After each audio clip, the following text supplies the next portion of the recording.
Hello, my name is Lisa Clements. I'm an ordained pastor with the Assemblies of God. Dr. Hayes has asked me to speak with you about managing paid staff members. Recently, I was associate pastor at Evangel Church in Kansas City, where I served for 12 and a half years. During that time, I had the opportunity to manage several paid staff members and be a part of hiring and, unfortunately, letting go a few of them as well. I wanted to start with something that seems very basic, but I feel like it is the underpinning of everything as we manage paid staff members. That is that we treat them as we would want to be treated. As you're going into these positions and looking for staff members, it starts with us. We have to understand what is it that we expect in this new position that people are filling. What are our values that we want a staff member to carry out? Until we've done the hard work of distilling that down, what is the job description that we're trying to fill? One of the things that I've run up against is, for instance, hiring a youth pastor.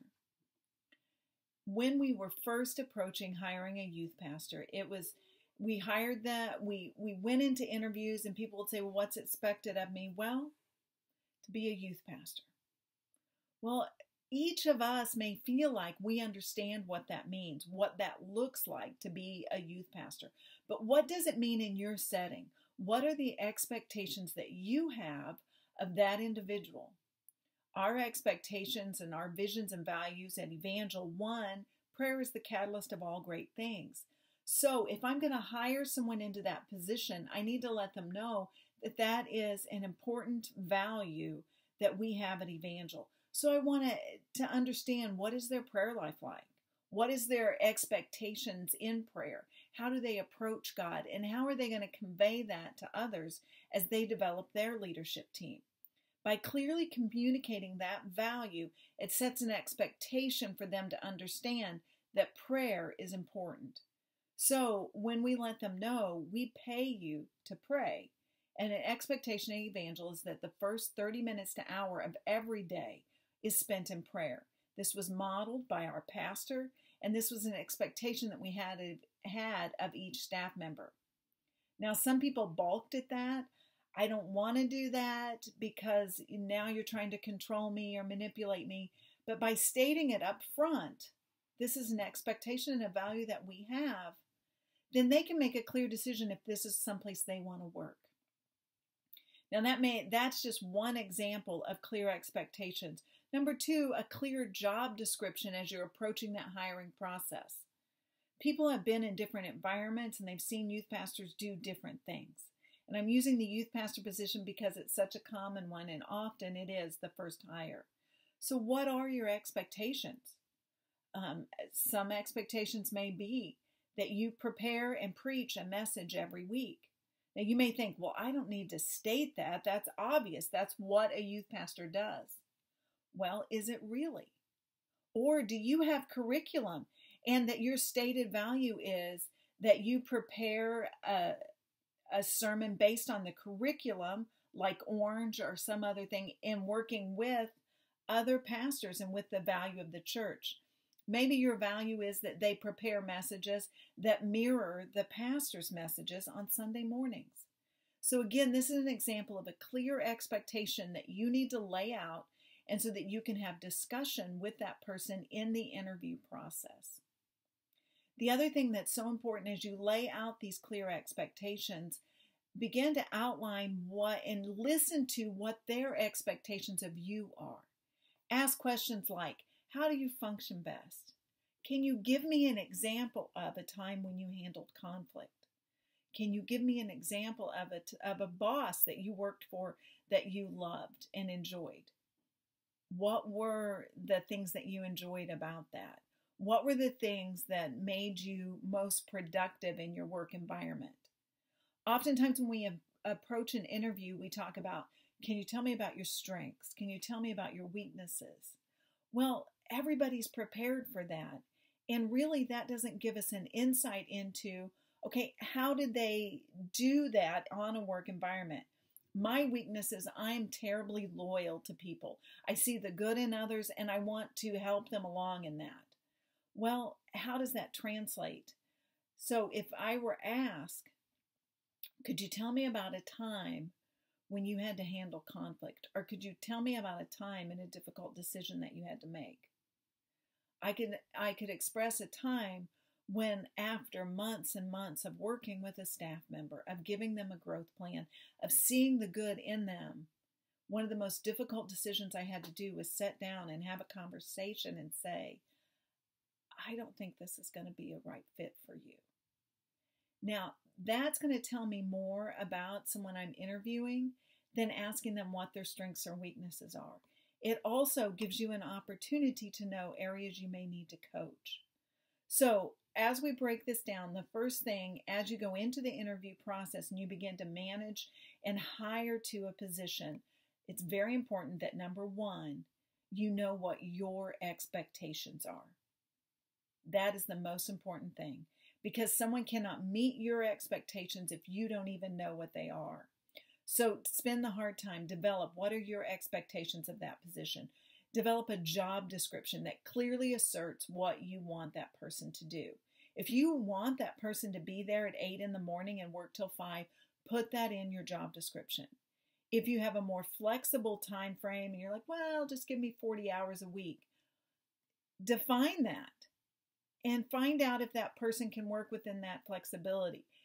I think anybody can work within something or decide not to work within that if they understand clearly what those expectations are. Number 2, treat people with respect. Honor their time. Be prepared.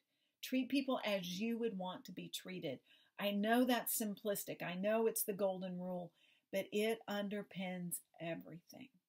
Treat people with dignity and grace as you go into these hiring opportunities and in your management opportunities. Now, after that person has been hired, how am I going to manage them day to day? Do I just release them? Go be a youth pastor. Go be a children's pastor.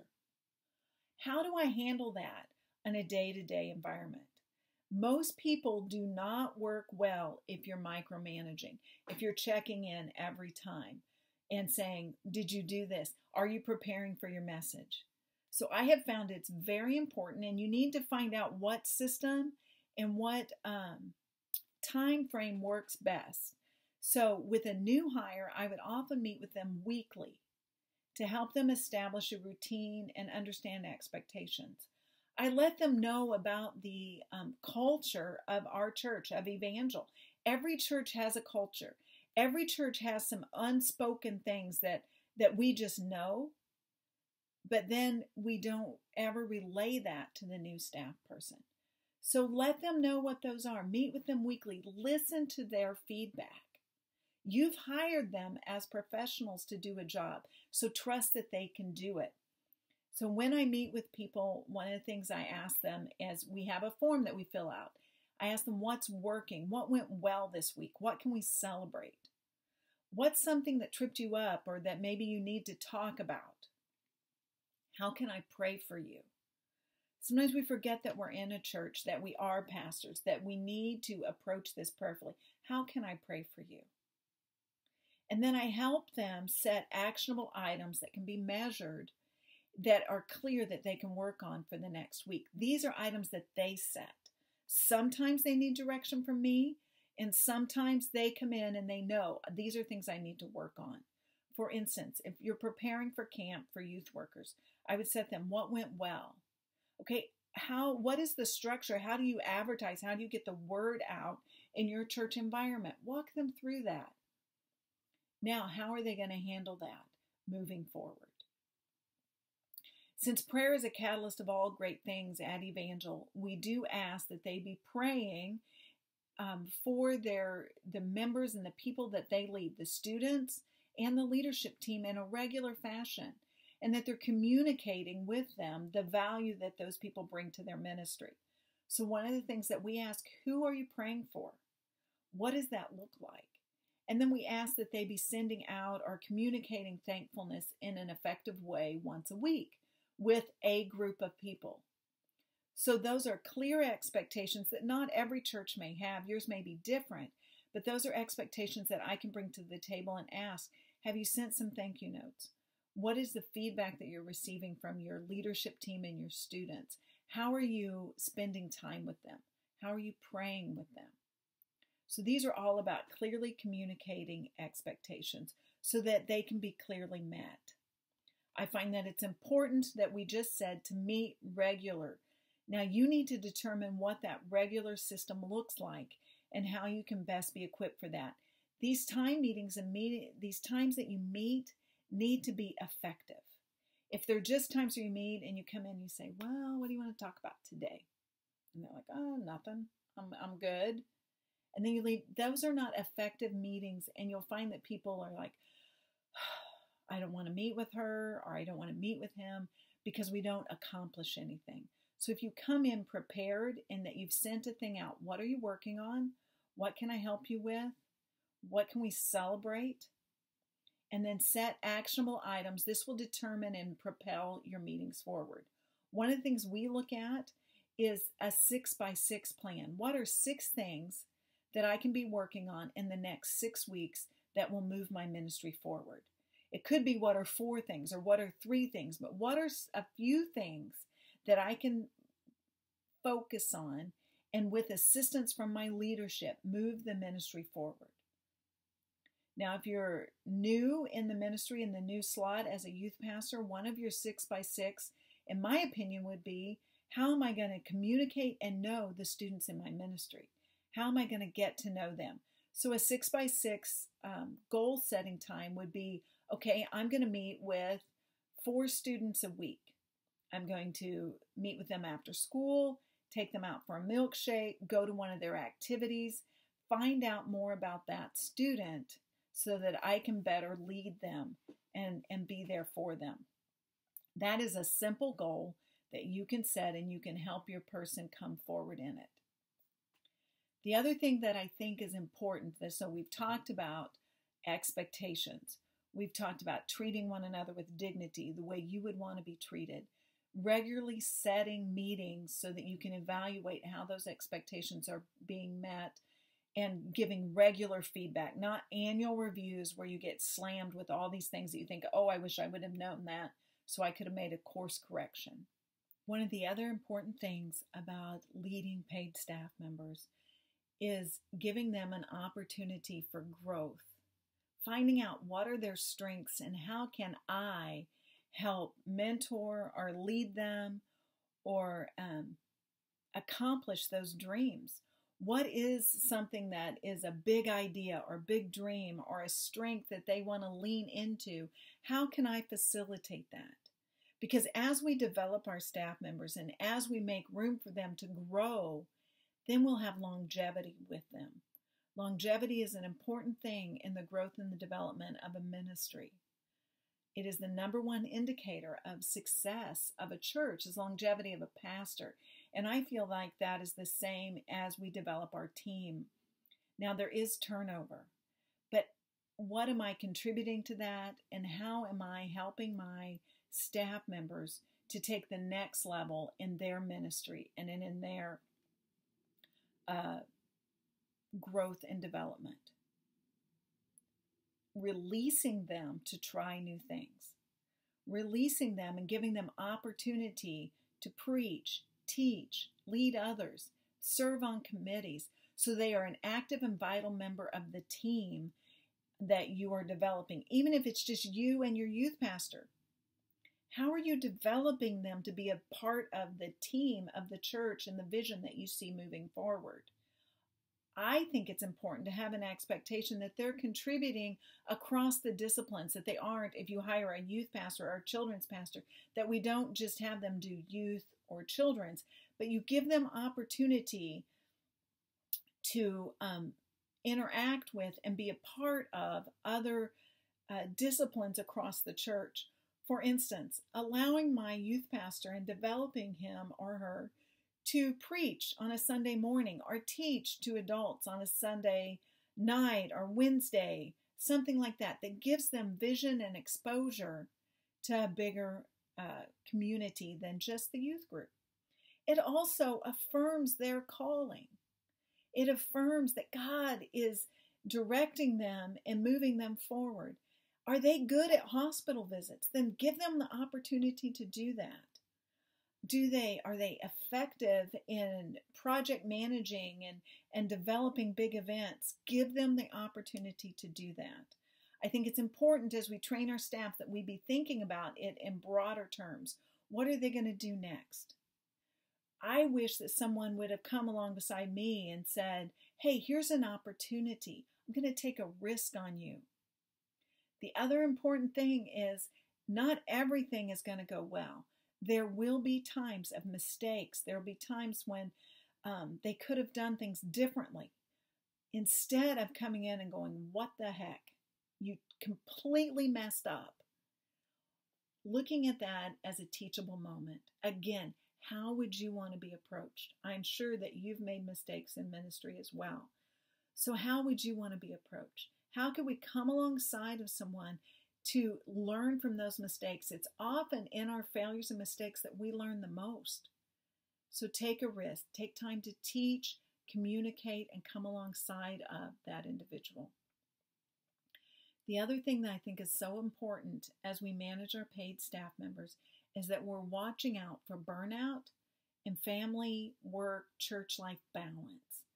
In a church, in ministry, there are so many areas of life that bleed over. This is our church. This is the people we socialize with. This is our work. So how are we helping people balance that out? One of the first things that happened when I went in to meet with my pastor after being there for about a year, in my annual review, he said, the thing I need from you, Lisa, is I need you to take time off. I need for you to go out and do something fun.